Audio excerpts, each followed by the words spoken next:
Alle 15:50 di ieri, dopo circa 5 giorni da salvataggio della Mare Ionio, bloccata fuori dalle acque territoriali, inizia lo sbarco dei 31 migranti nell'isola di Lampedusa, dopo l'ok accordato per motivi sanitari. Nella giornata di ieri si era imbarcata a bordo una psichiatra per l'assistenza ai migranti, dopo che alcune delle persone a bordo avevano deciso di non mangiare e bere per protesta.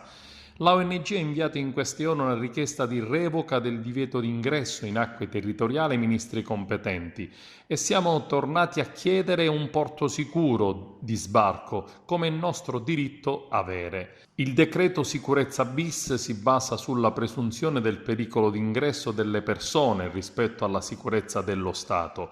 Sono persone traumatizzate da un vissuto di violenze e torture di cui portano i segni addosso e da una traversata in mare in cui hanno perso tra le onde almeno 6 compagni di viaggio.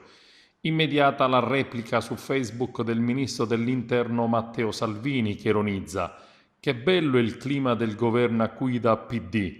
Sbarcati gli immigrati della nave dei centri sociali per l'emergenza sanitaria.